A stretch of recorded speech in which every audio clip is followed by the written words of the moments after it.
welcome to this exclusive Q&A session featuring the Cambridge Institute of Continuing Education Data Science Career Accelerator Support Network. That was a bit of a mouthful there. We're really grateful that you're able to join us this afternoon. Hopefully this is going to be a fantastic session that will answer lots of questions for everyone. So my name is David, and I'll be moderating today's discussion. And our panel of experts that we've got with us today are going to give you an inside look at the proactive support available to help you balance your studies and achieve your career goals. Just before we start, I just wanted to make a little mention for those of you that are, maybe thinking of joining the program and a bit unsure about your level of Python skills.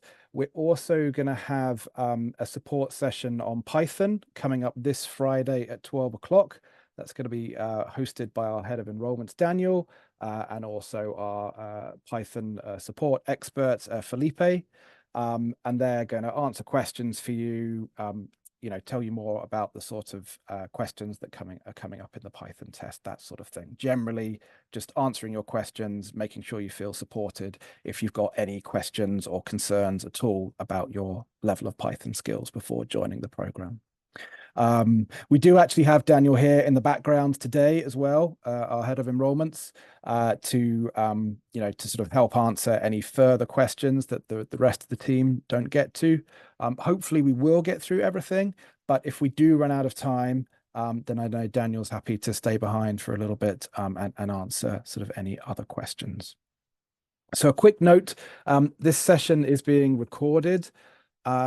Please use the Q&A function on your screen to ask questions. We don't want to sort of miss them if they just sort of go into the chat, so please use the Q&A function. And let's get started. So this is the Data Science with Machine Learning and AI Career Accelerator. Today, we're not sort of focusing on the details of the program itself. It's all more about the support. But, it's sort of a quick overview. It is a program co-developed between the University of Cambridge and industry, hopefully, really balancing the best of those two worlds, blending academic rigor with practical application. 3 courses. The 4th course is an employer project, also with some material around sort of the cutting edge of data science, focusing on AI and LLMs and that sort of thing. Industry relevant projects across all programs, including data sets from real world data sets from companies provided in each course. And as I mentioned, that fantastic employer project, 6-week employer project at the end of the program with an organization like the Bank of England. So I won't dwell too much on this because, as I say, we've got loads of questions to get to, and today is more about the support network. So let's meet the panel. So here they are, and instead of me talking through their biographies, I will hand over to the panel now to introduce themselves. So Dr. Ali Al-Shabazz, could I please start with you? Thank you very much. Good afternoon, everyone. Potential learners, looking forward to see you in the course. This is Ali Shabazz. I'm the Academic Director of Digital Skills Courses at Institute of Continuing Education at the University of Cambridge. If you join the course, I will be the person who's supporting you alongside our team, tutors, and other from 4th Rev until you graduate, and after that, supporting you to change your career for better. Thank you. Thank you, Ali. Mike, could I please go to you next? Thanks, Ali. Thanks, David. So I'm Mike. I'm currently a lead data engineer, but I've done a lot of work in data science in the past. I've done I have 7 years experience in data science, data engineering, mostly in consulting. So I have a lot of experience in lots of different companies, big, small, in financial services, public sector, and retail. So I'm an industry mentor currently, and I can help relate the course to sort of real world job applications and use my experience to help with your support. Thank you very much, Mike. Dr. Alexia Cardona, could please go to you next. Hi, thank you, David, and hello, everyone. It is really nice to see you here. So I am one of your tutors for this course, and I'm also an academic at the University of Cambridge. So at the university, I teach different courses in data science and also work internationally with collaborators to improve teaching and learning in this domain. And I really look forward to welcome you all in the course and to support you in your journey towards becoming data science professionals. Thank you, Alexia. Tracy, could I go to you, please? Thanks, David. Hi, my name's Tracy Schuff. I'm a career coach here at Fourth Rev. I've been a career coach now for about 15 years and have helped hundreds of individuals help find careers that they love and thrive in those careers. And my role at Fourth Rev is to support individual learners on their journey to achieve their career goals. Thank you, Tracy. And finally, Kazi. Afternoon, everybody. Thank you so much for joining us this afternoon. We're so excited to have you guys join us. So I am Kazi Jonas.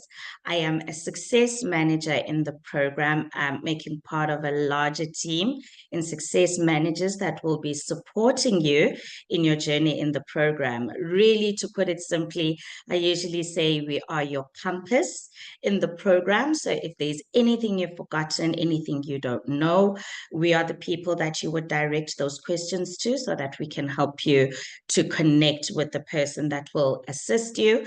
You'll be getting quite a great deal of information. So we are those people that when all of it is just too much and you cannot remember what fits where, you come to us, and what is important and comes first for us in the success team is your journey in the program.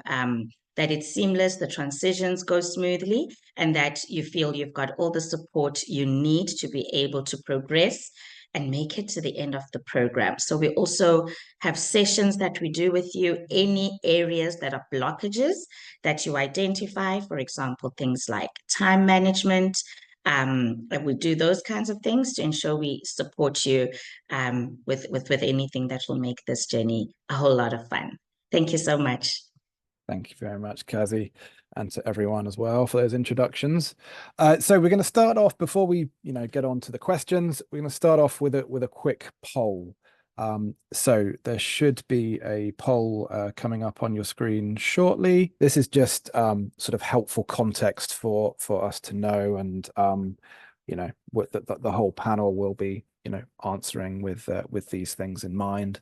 But it's it's useful context. I'm going to move us on. The poll has just come back up. There we go.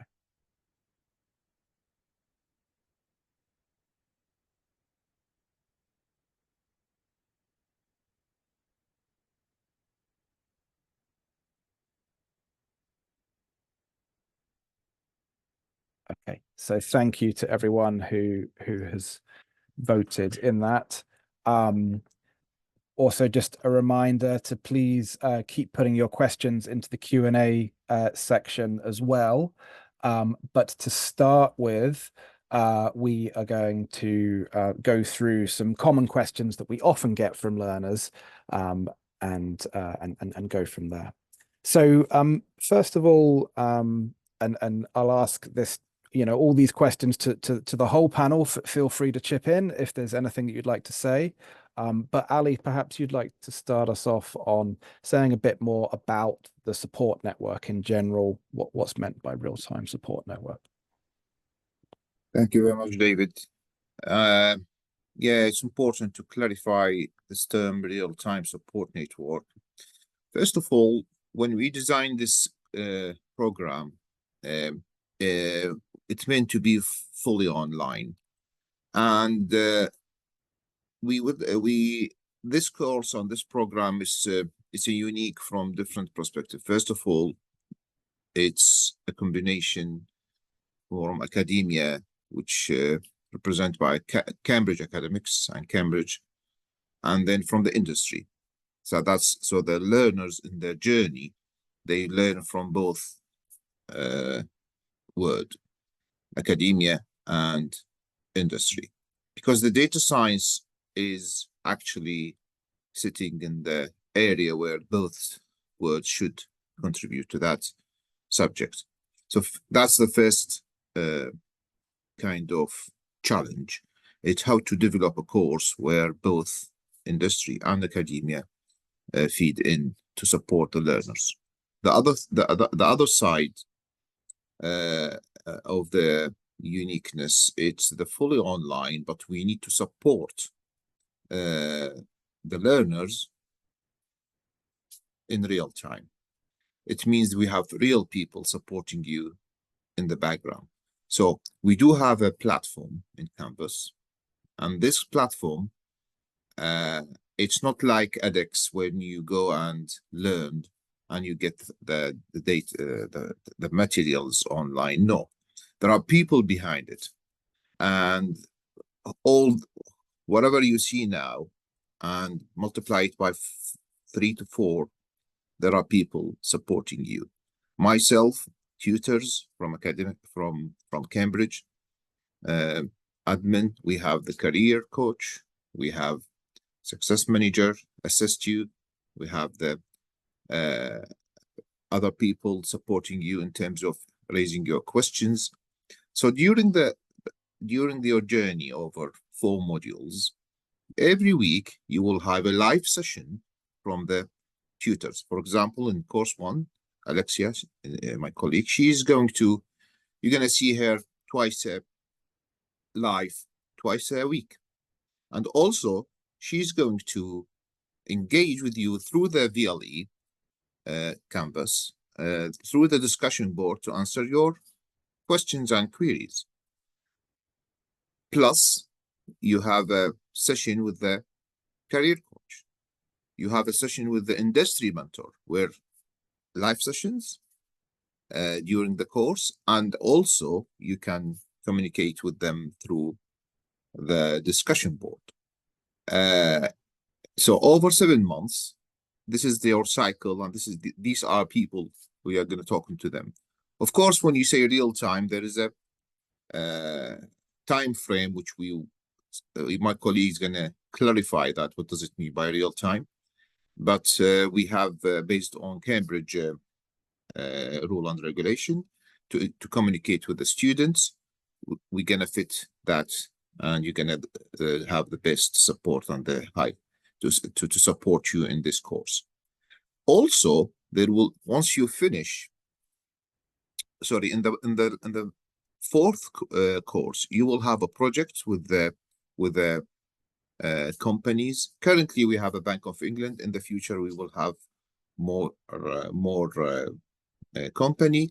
You're going to work with a project with this certain employers. You will have a supervisors. It's a Cambridge academics, and then there will be a person from people from the employer. They will give you feedback. When you graduate, when you finish your course, also you get support from the career coach, and also you'll get a reference from us to support you to get your future job. So this is in a nutshell what is actually the support you get from us, from Cambridge, from Institute of Continuing Education and 4th team. If you have any question, please drop it in the Q&A, and I'm happy to answer those questions, but I will leave the floor to my colleagues to clarify other point in that. Thank you very much. Thank you very much for that overview, Ali. Really helpful. If anyone else does want to chip in, please do. But it was quite a comprehensive summary, and we can clarify anything further in the Q&A as well. So in the interest of time, I'll move on to the next one. How does the program help learners fit their studies into their busy lives? Kazi, could I please ask you to lead this one? Sure. Thank you so much, David. And it's such a popular one because a lot of people will find themselves in this position.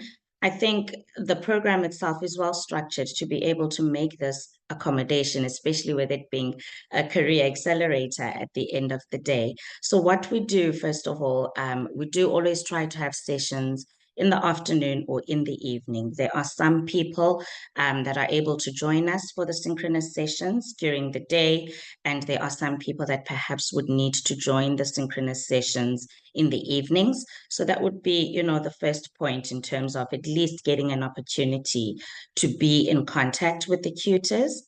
Second to this as well, all sessions that we do are recorded. So sometimes days don't go according to plan, or you've got your plan for the week that does accommodate the program. However, we do record sessions and we make these sessions available within 24 hours of the initial session. You do not need to get permissions to get access to these sessions. We upload them on Circle, which is on our student community that everybody will be exposed to when they do enroll and kickstart with orientation. What we also do is we've got the student community where learners are able to tag the tutors, any support team members with questions that they may have. So we do have synchronous question and answer sessions. However, if you maybe are unable to join these, you are then also able to tag your tutors on the platform, engage with your peers as well, so that you can still get answers to your questions. We put aside as well times for one-to-one sessions with our support team. So if you are unable to join a session, have watched a recording, are finding yourself a little bit more confused, you are able to book in a session with our tutors so that you are able to just get clarity around those gray areas that you may have. Very often one as well is sessions with your success managers. And I know our career coaches support us in these as well in terms of time management as well. So sometimes the time is hiding somewhere in there, but because we haven't really mapped things out, we don't realize there are a few changes or a few things we can give up for the next couple of months that will allow us to find the time. So yeah, that's what we have, David, to sort of support, you know, being able to successfully complete the program, even if you've got, you know, a little bit of busyness in your life. Cassie. I'm going to ask the next question to Mike. So what role does the industry mentor play in supporting career transitions? Thanks, David. Yes, so the industry mentors just make sure that the content that you are learning and, you know, the frame of mind that you will have is always rooted in sort of enhancing your abilities to work well in your future jobs and impress future potential employers. So there are quite a few things that myself and other industry mentors do, and you'll have exposure not just to me, but quite a few other industry mentors throughout the different courses. We each have a different specialty, which is related to the particular course at the time. So one of these is that we give, as Ali mentioned, live sessions where we talk about things that are important to know about real world applications of your particular projects that maybe aren't covered in the more academic parts of your courses. And another thing that is useful is one-to-one sessions can be booked with myself and other industry mentors where you can discuss whatever you want. So some things that I've talked about with people are the job market and the best way to go into specific data science niches. For example, I spoke to someone about how they want to go into quantitative data science or what the best route for doing that is. And of course, there's a place for the career coaches in that as well. But obviously, we have different perspectives on different specialities and knowing how best to do that. And another thing we discussed also is best way to sort of set up portfolio from my perspective. So, you know, I have 7 years experience. I've done quite a few different roles and jobs. So I could give the perspective of someone who's worked it. Another thing that the industry mentors do is also help with some of the marking and the feedback. So where you may do something, do a particular project and it's marked by the academics, I'll also be looking at that and thinking, if I was a manager and I got given this, what would my response be? And often the things that I see that are most useful for giving feedback is, for example, translating it into from, say, model performance to key performance indicators such as revenue or profit or loss or whatever it might be. So it's those sorts of more business-oriented perspectives that myself and other industry mentors give, which I think help support the career transition after the end of the course. Very much for that, Mike. I will hand to Tracy next. The question is, how does the career coach assist learners in defining and achieving their career goals? Thanks, David. Yeah, I think the first thing to say about the career coaching is it's very much tailored to the individual. It's definitely person-centered coaching. So we have every individual follows a slightly different plan. But what we do at the beginning with all of the learners is help them understand themselves better, understand what drives them, what their values are that are important when they go into an organisation, understand what they love doing, what they enjoy doing, have a better idea of not just what the next step looks like, but the medium and long-term steps as well. Because if you really understand your longer-term career aspirations, it helps you make the right short-term decisions. So the first phase in working with individuals is that self-awareness. And once we've encouraged people to sort of know themselves better, we then can help them plot a plan of action of how to get to where they want to be with their career. If an individual's looking to get a new job, whether that's a career changer, going from something completely different into a career in data science, or whether it's someone that wants to move companies and get promotion that way, but they have some data science background, we help them understand what it is they're taking to market, what's their personal branding. For those of you who are career changers, we will focus a lot on your transferable skills. I mean, you're going to learn an awful lot of really valuable skills in the market on the Accelerator, but you've also all got transferable skills that you're bringing if you're changing from a different role. You might have great relationship building skills and good at stakeholder engagement, problem solving skills, communication skills, that sort of thing. So we'll help you really uncover all of your transferable skills so we can present you in the best possible light. We'll help you by understanding what your longer term aspirations are and your short term goals. We'll help you identify the right sectors, the right type of organisations in which you'll thrive. Culture is really, really important. So we'll help you define that so that you'll have this clarity of what you're looking for, why you're going to be good at it, and who your audience is, so that we can then go into the marketing phase and tailor your messaging to that audience. So starting with your personal brand, we'll look at CVs, LinkedIn, portfolios, elevator pitch. That will all be based on your personal brand, but slightly different messaging, understanding your audience's perspective. If you're looking to go to a large financial services organisation, your messaging will be different, the language will be different than if it's a startup fintech, for example. So it's understanding yourself, understanding your audience, and being able to articulate in all your marketing collateral. And then we can help with the campaign plan, how you then go out and get roles. 80% of all jobs are hidden. We'll help you uncover that hidden job market, and we can also do interviews. If you're not looking to change, if you're looking for promotion, then it's more a developmental coaching process. So there may be you want to step up into a more strategic role, or you want to get better at managing time. As Kazi said, that's a really, really common topic that we have. And there are tools available, but a lot of it is about prioritization.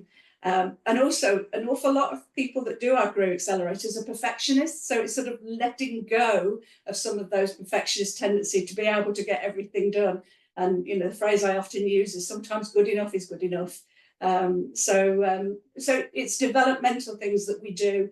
And also, if you're looking for promotion, that internal brand is really important. So how to promote your internal brand to be able to get to the next step, change people's perception of you. You might, changing your role internally from, I don't know, a software engineer to a data scientist. You need to change people's perception internally so they start to see you as a data scientist, not as you are now. Thank you very much for that, Tracy. Thank you. Could talk forever, David, but I'll stop there. No, we'd love to hear it. But let's move on to the next question. Kazi, I'll ask this one to you, please. But again, anyone else, if they want to chip in, please do feel free. What does structured but flexible learning look like in practice? Great. Thank you so much, David.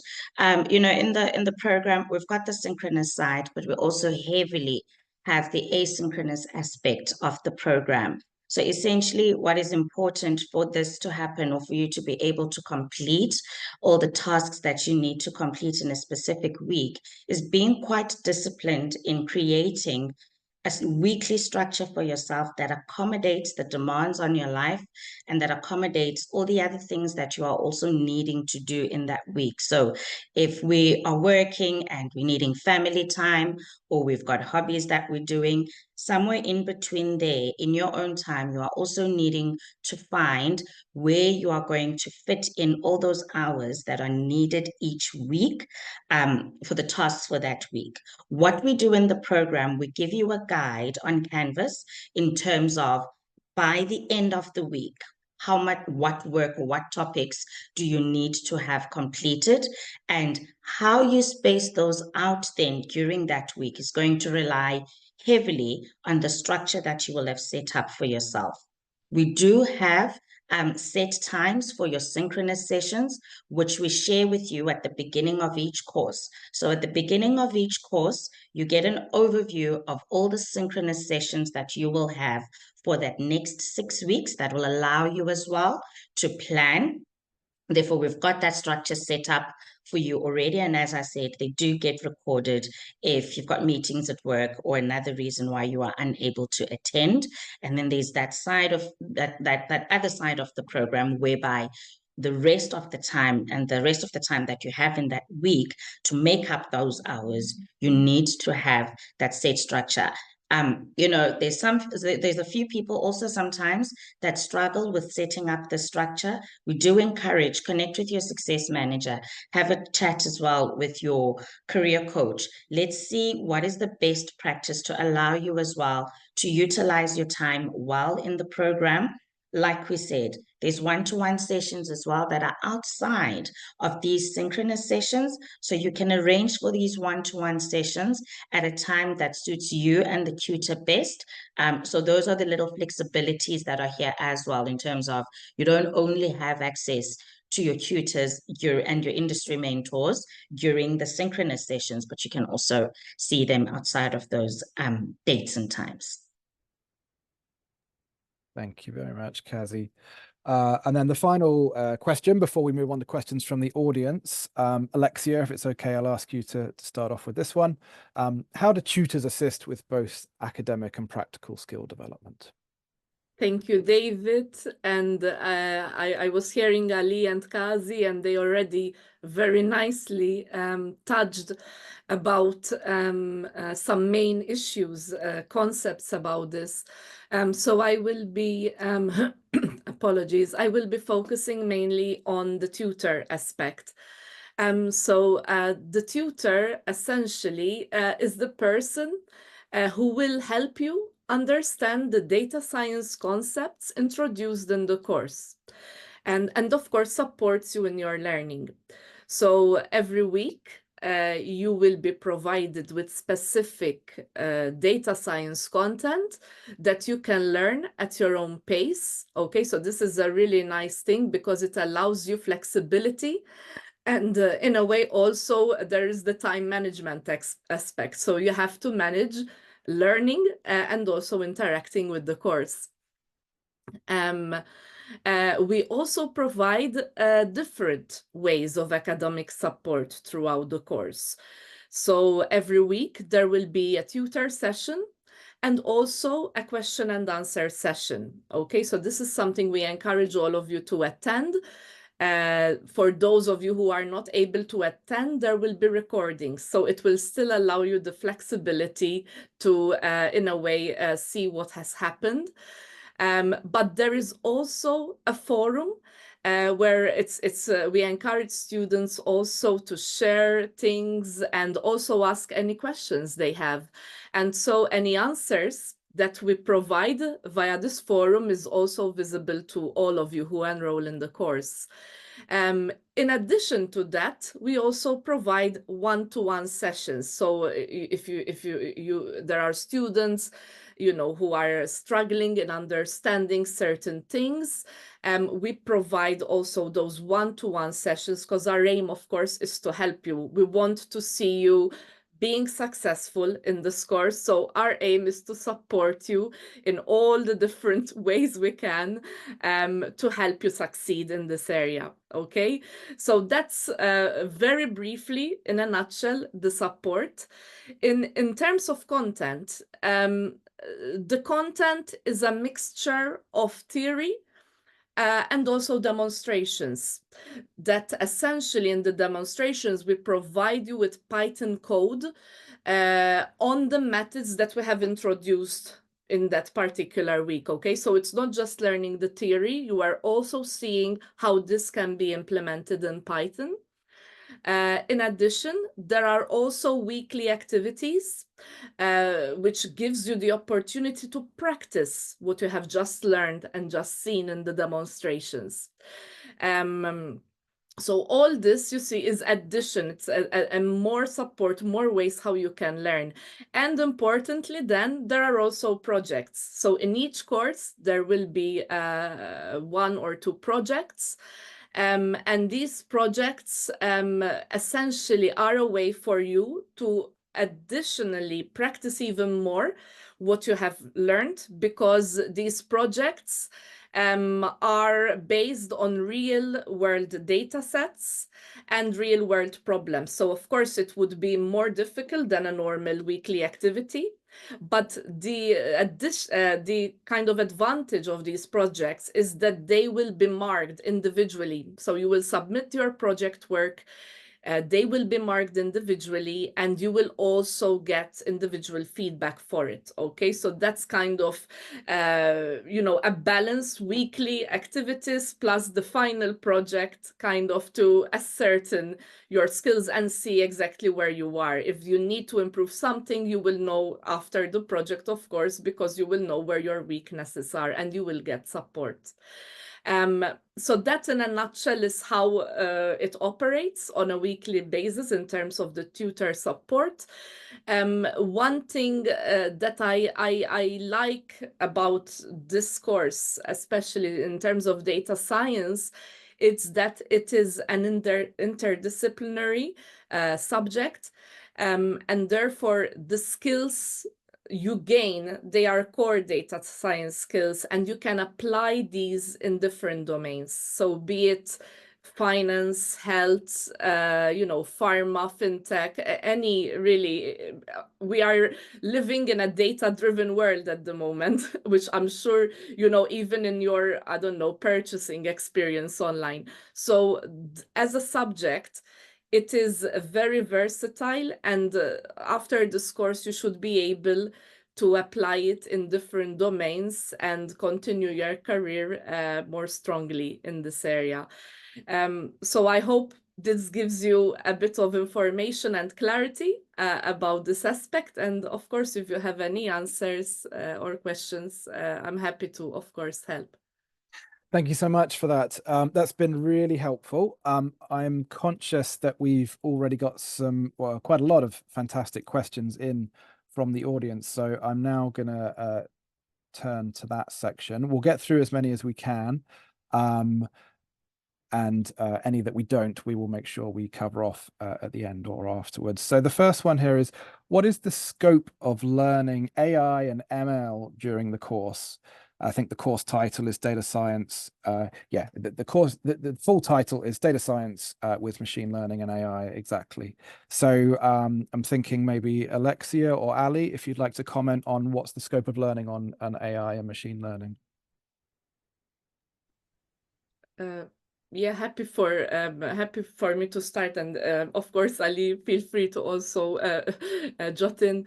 So, in terms of content, the course is composed of 4 courses, and we essentially cover all the foundational aspects and the course skills kind of you know, for state-of-art data science techniques, essentially. So course 1 is mainly focused on a bit of statistical techniques and also unsupervised learning.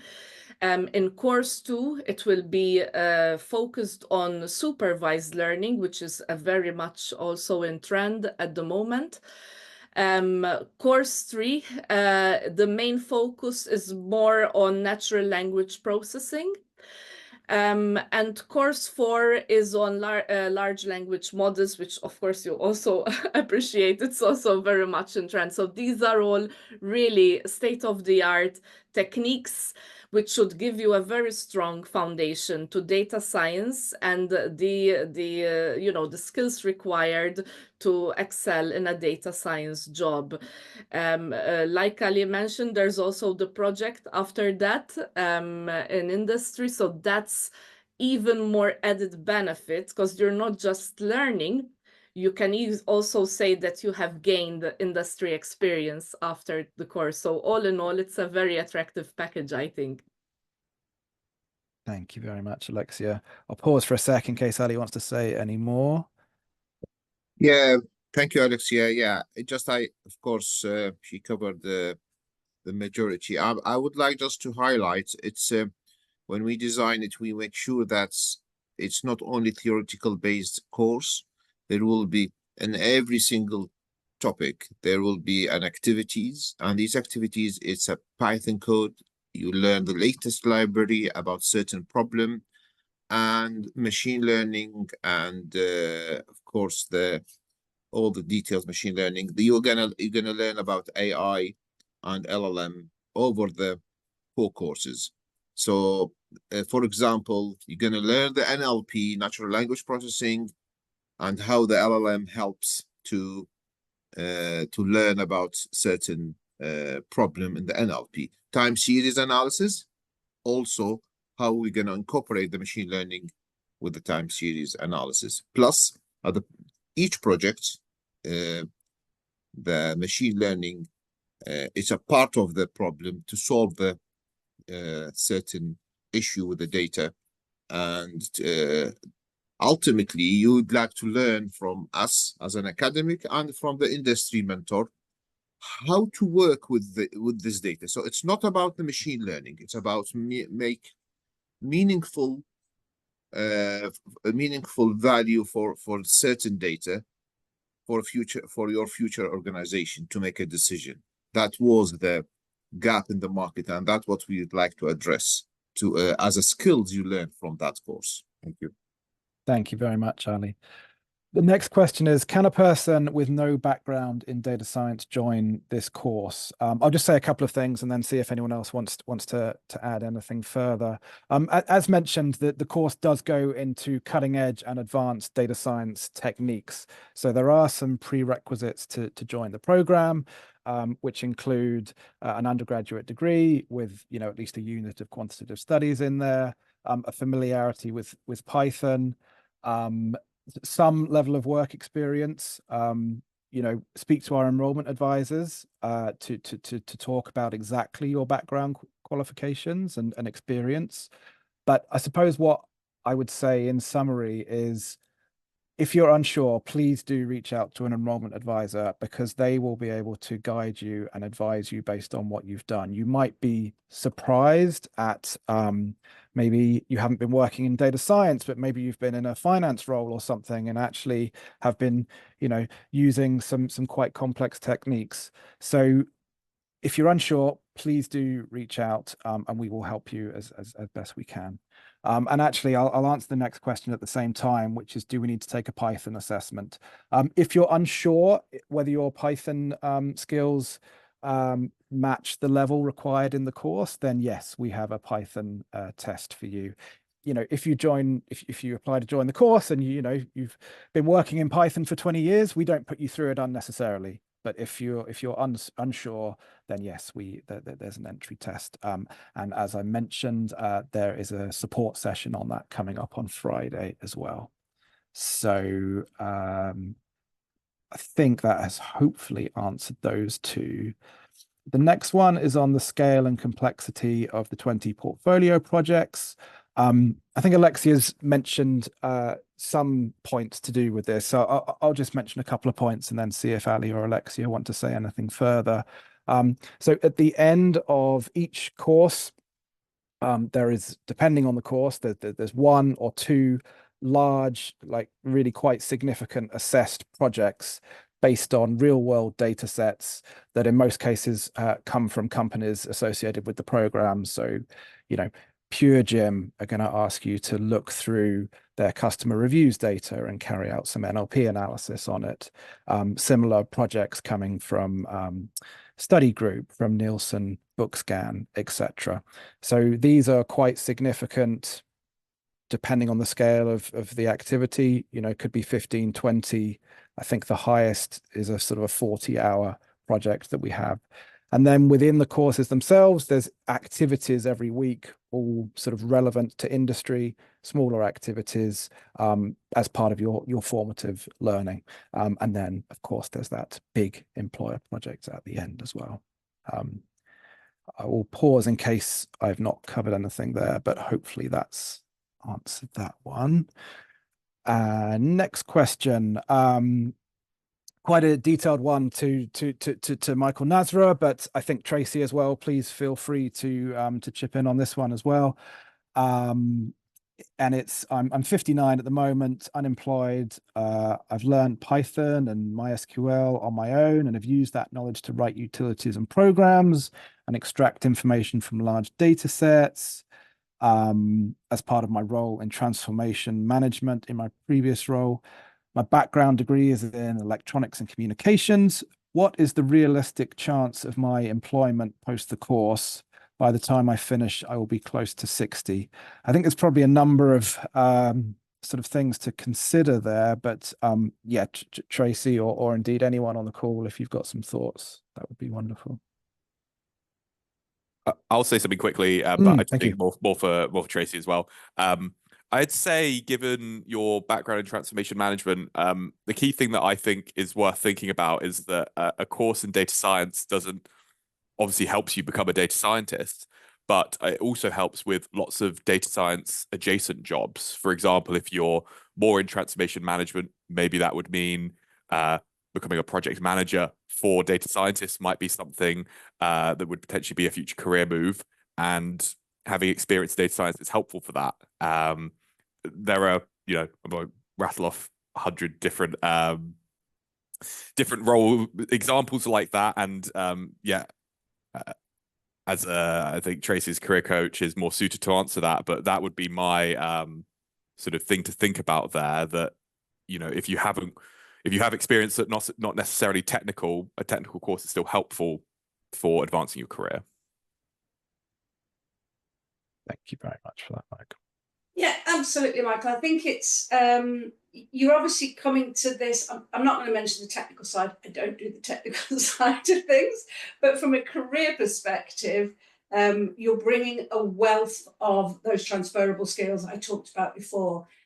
So what we do with you, working with you on a one-to-one basis, is explore your past experience. And as Michael said, you don't necessarily need to go into a title that has data science, because data is used in so many different roles. So it's crafting the right role for you, given your background, given the parts of the data science accelerator you're interested in as well, to be able to then come up with what looks like a great role for you. And we're not going to negate all those years of experience. We're going to enhance them and be able to market you that way. I think in terms of your age, I mean, there are a few organisations that are ageist, but let's ignore them. They are losing out on all the wealth of experience and extra perspective that people in later in their career bring.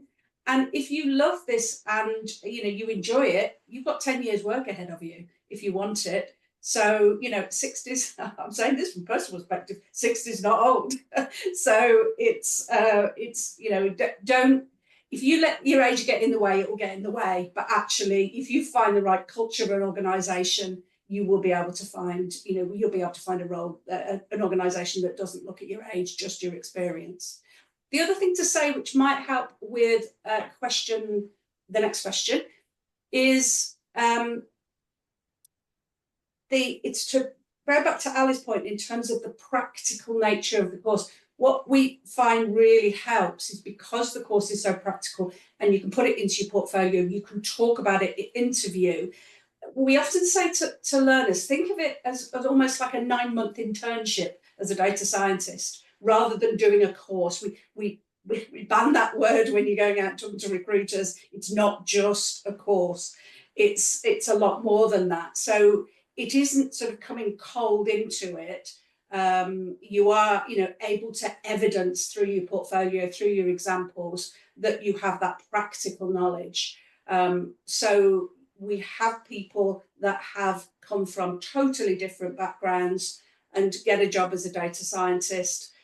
Starting salary is really hard. I mean, I'm thinking of one example of a lady that was in teaching, very senior level teaching. She was really concerned about making that career switch, and her drop in salary.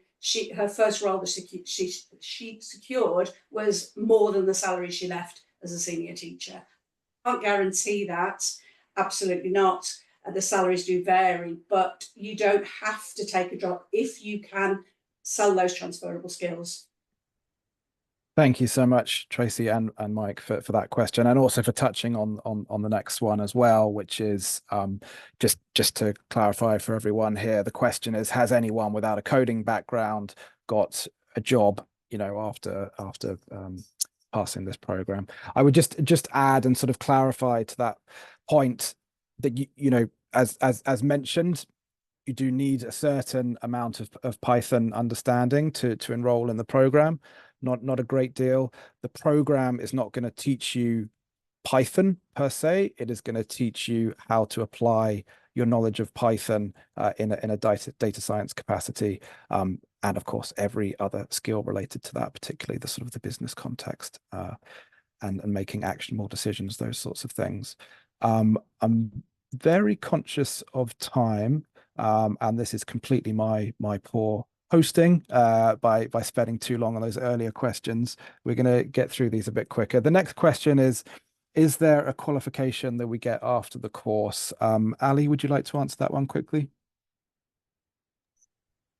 Yeah, thank you, David. Well, the nature of this course, because as I mentioned earlier, it's a combination between academia and industry, allow us to have you're going to get a certification of completion from Institute of Continuing Education at the University of Cambridge.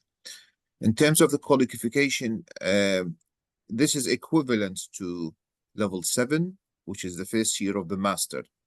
But whoever will finish this course, they will receive a certification of completion, not a postgraduate certificate. That is something we discussed, heavily discussed with the university and the industry. But because there's the gap in the industry does need these kind of skills combination, we prefer to do it in this way. And also it's a fully online. So you will receive a certification of completion from the University of Cambridge with our support in finding a new job. Thank you very much, Ali. I'll quickly answer the next one about how this program differentiates from the LSE data analytics program. Feel free to ask your enrollment advisor more details about this, but in summary, this is a data science program, whereas the LSE program is data analytics. So that's more about, using tools on data visualization and that sort of thing. This gets, very much under the hood and into the detail of, NLP, time series analysis.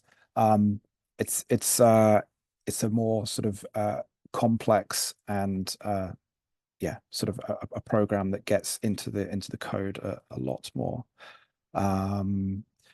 What companies have signed up for the live project? So as we mentioned, we've had the Bank of England to date. Bank of England will hopefully be continuing with us as well. It's just that for the cohort we're enrolling into now, the employer project doesn't come until sort of the end of this year. So that's just why we're not saying it will be the Bank of England, but it should be the Bank of England. The other projects listed there, Nielsen, Pure Gym, Study Group, you will encounter those projects in the program as well. They are the ones that you come across at the end of the courses. What's the anticipated salary range after the completion of the course? It's a tricky one to answer. Tracy, if you'd like to say something briefly on that. Very tricky. It depends on the level of experience that you're bringing into it. I mean, if you are very early on in your career and this is entry level, I don't know, 30, 40K, but if you're bringing a depth of expertise along with your data science knowledge, 70, 80K, but, I can't guarantee any salaries. But it is quite a range, but it is something you'll talk about with your career coach in terms of your salary expectations so that we can focus on the roles that can give you that salary. We don't guarantee jobs because the thing about career coaching is you need to put the time and energy and effort into it. So we're here to support you all of the way, but you need to put the work in. You need to get your branding right, your CV right, your LinkedIn profile right. You need to get out and talk to your networks, make some direct approaches as well as engage with recruiters. If you do all the things that your career coach suggests, then we will be surprised if you don't get a job. But we can't guarantee it because we don't know what you're going to do. Thank you very much. We have 5 minutes left and a couple more slides to get through. So I think I'm going to go for the next couple of questions, and then we will ensure that the other questions do get answered. Daniel, our head of enrollments, will be able to cover those. So the first is, are there any new topics that have been added compared to last year? We review the program constantly, but actually this is a newly developed program. So no, the curriculum remains the same. But I guess what is worth stating is that, as I say, it's reviewed every time it's released, and also the live sessions are live. So industry mentors, the Cambridge tutors would all be bringing sort of anything that is very much sort of up to date on those. The deadline to sign up, Daniel will be able to confirm this, but yeah, please try and get your application in before the end of the month. And actually, I would say places are filling up very quickly. So if it's possible to get it in before then all the better. So as I say, if your question hasn't been answered, and there are a number that we haven't unfortunately been able to get to, we will get on to those. But I'm just going to move forward quickly. We've had some fantastic questions and hopefully some fantastic answers there. What we'd just like to ask you now is, what excites you the most about pursuing a career in data science? We've had some great answers on this before. Please just put your responses into the chat, and it'd be just interesting to share these across the group. So some learner motivations that we've had before. One of my key goals was to learn new modeling methodologies that address the challenges of today's ever-evolving big data landscape. Someone said before that I chose the data science one because business problem solving for SAP clients demands data science techniques. And someone else said I chose the Data Science Career Accelerator because I was interested in developing my skills in data analysis and applying them to my current role in order to improve processes within my company. So yeah, we do have a mix of people looking to advance their skills and careers within companies and those looking to move on.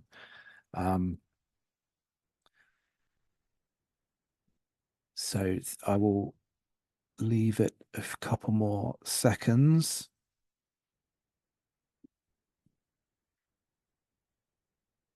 So yeah, thank you for continuing to put those into the chat as soon as you get a moment.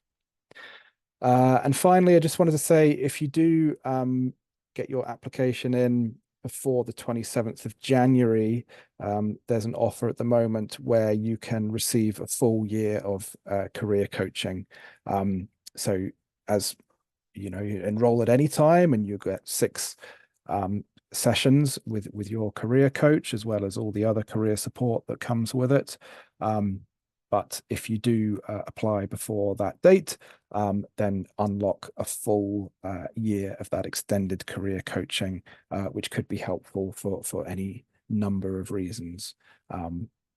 Essentially, it's sort of career support until you reach your career goal.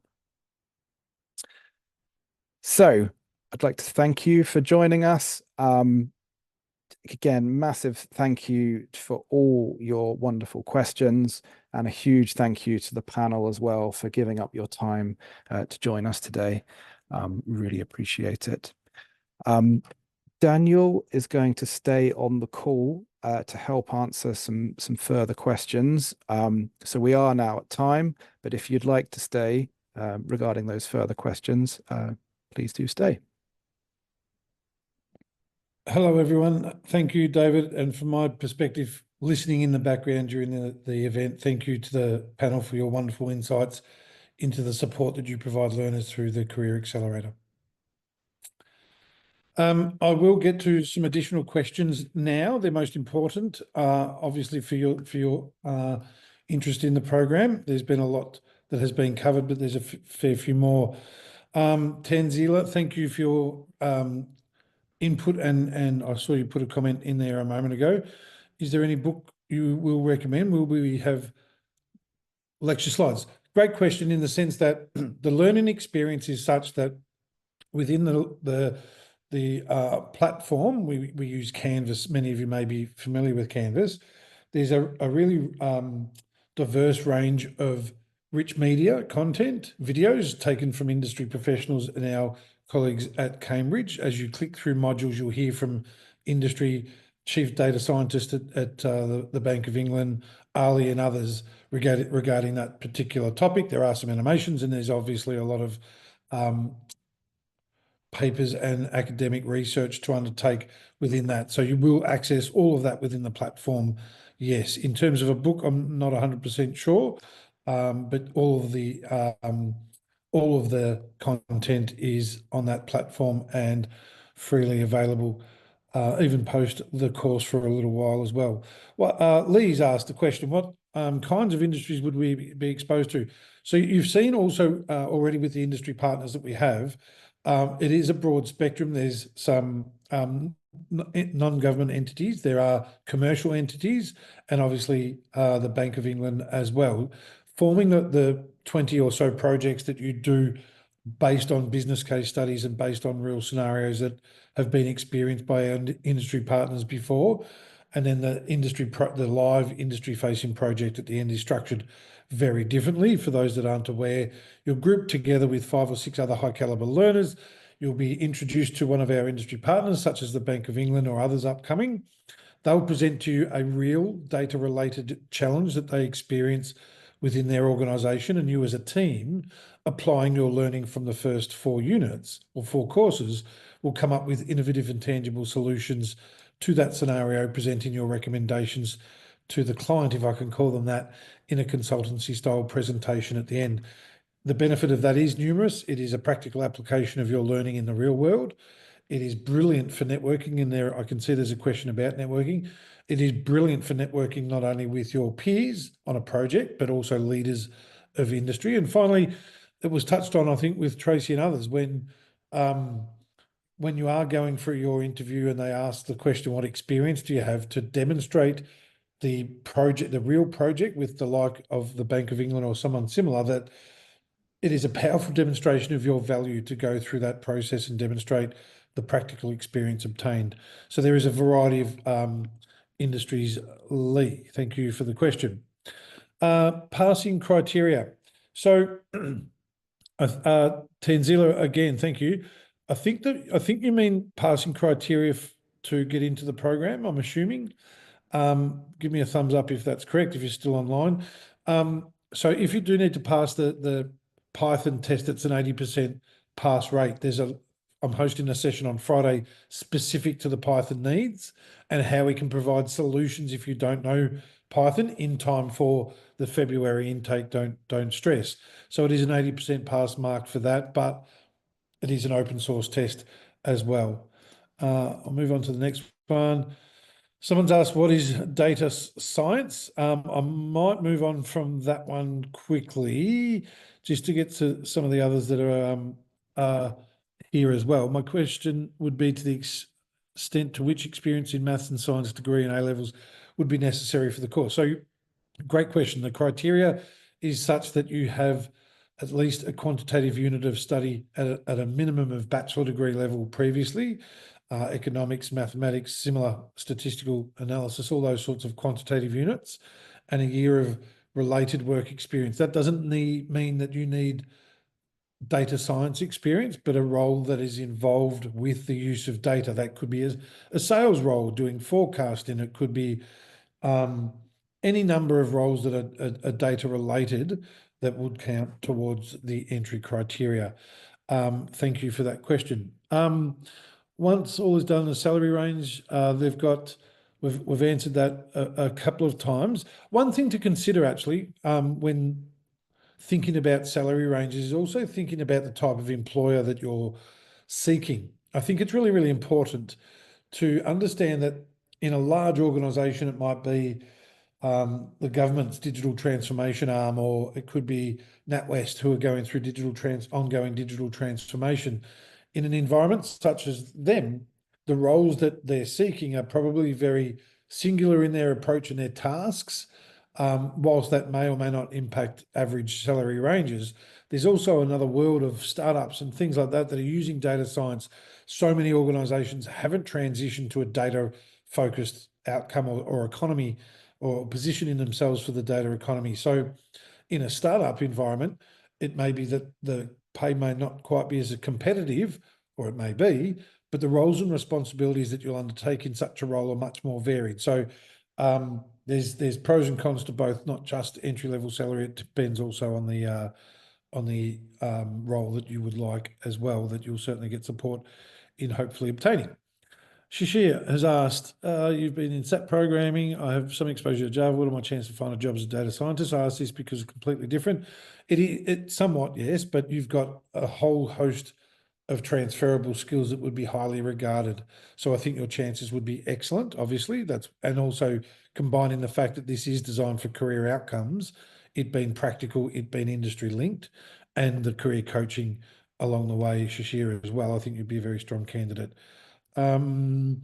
Ali's asked, experienced data science often strike the balance between technical expertise and business domain knowledge. Beyond technical skills, how does this equip students with business acumen in areas like finance, healthcare, and logistics, ensuring they remain competitive? That is a fantastic question.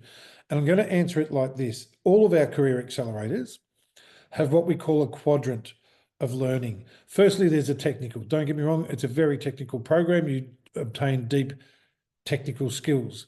The second quadrant, though, is the business application of it. When we design the content in collaboration, in true collaboration between industry and Cambridge Eyes, employers want the business application early. You get it.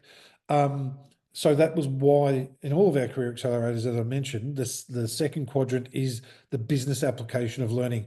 One of our employers that we liaised with was frustrated with so many people coming from master's programs having technical knowledge and very little business application knowledge. And that is critical to demonstrate in an interview that that's what this course enables you to, has taught you, but also that you've applied it in ways that are demonstrable through the project at the end, but also through the portfolio that you've developed.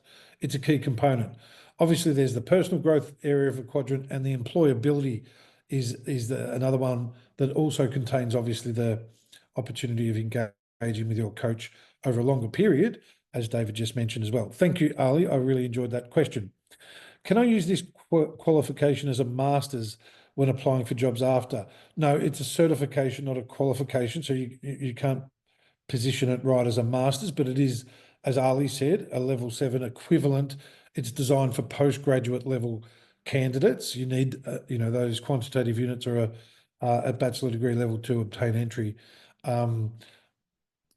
Thank you for the question as well. Someone's asked, is there peer-to-peer learning, group projects, networking? Yes, a lot. There's also organic opportunities to network with your peers, both immediate in the sense that the peers that you're transitioning through the program with, but also our alumni. So we recently hosted an event at Cambridge for our current and completed learners. That was an amazing event, and it was so brilliant to see and hear so many of the positive outcomes that students spoke of during that event. You'll certainly see some of those happy snaps on our socials upcoming, or if not now. So there is great networking. Also, it's a very strong peer-related program within the learning management system and our what we call circle. So you do liaise with each other a great deal, but never more so than when you're working on the industry project together. I think it's a really important point, actually. And for those that are still here, I will just give you a quick overview. I think it's important to know who you're studying with. So our average age of learner is much, much more mature than many people would consider, in the sense that it's early to mid-30s. And we analyse also what industry or sectors they've been in previously, and obviously where they end up with their career outcomes. But when we last analysed that from the first 2 presentations that commenced last year, we had many business management related roles that were looking to advance or change careers, everything from CEOs to change managers, vice presidents, senior managers, process excellent managers.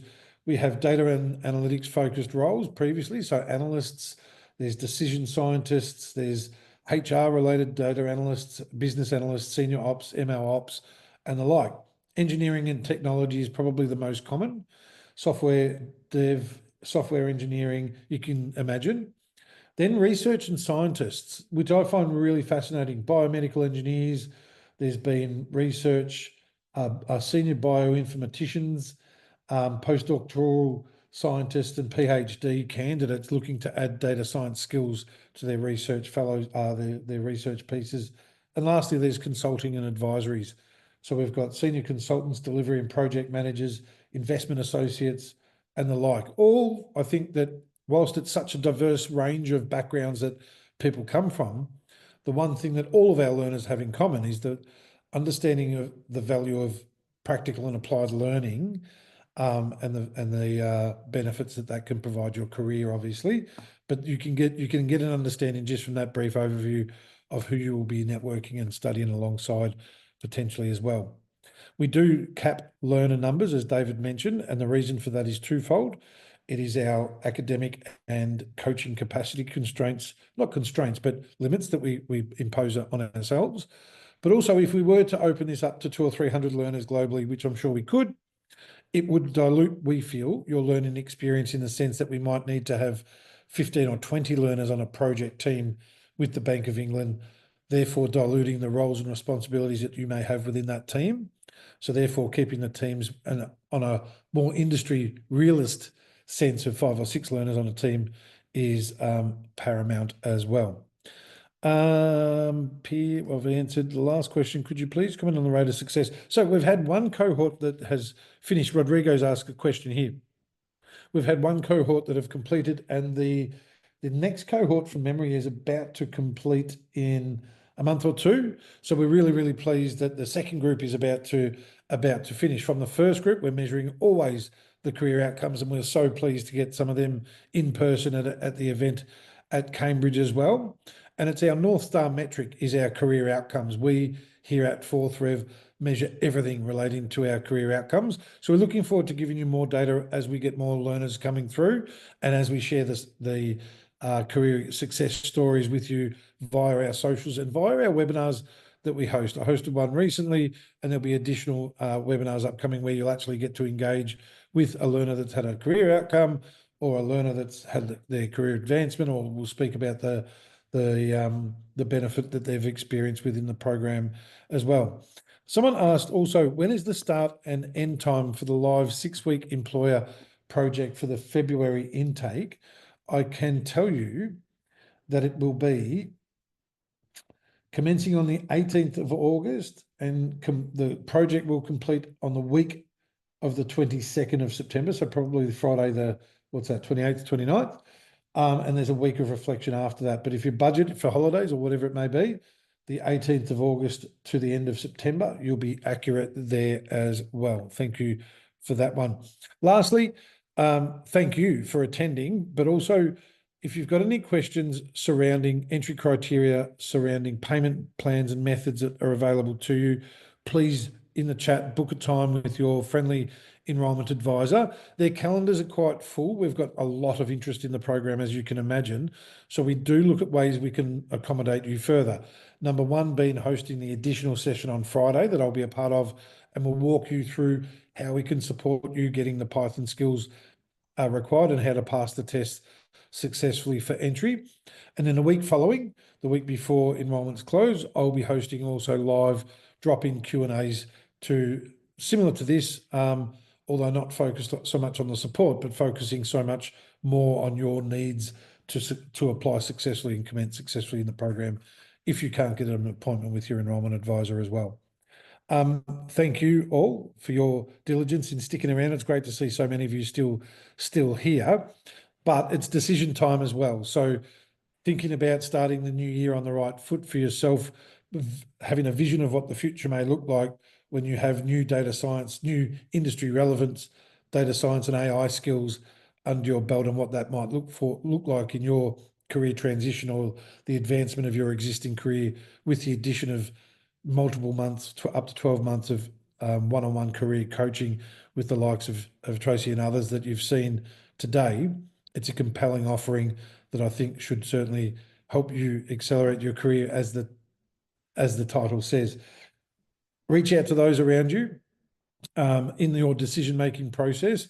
It is a commitment. There are sacrifices to be made over the 7-month period for your benefit, but it's also for the potential benefit of your family or colleagues in the workplace. So if it is family that are going to be impacted by you having to study on a Saturday morning, let them know, involve them in the discussion, and see the pride in their eyes when you're accepted into Cambridge to study data science. It's something that is a great example to set for family. I'm here to assist as well as all of the team at 4th Rev.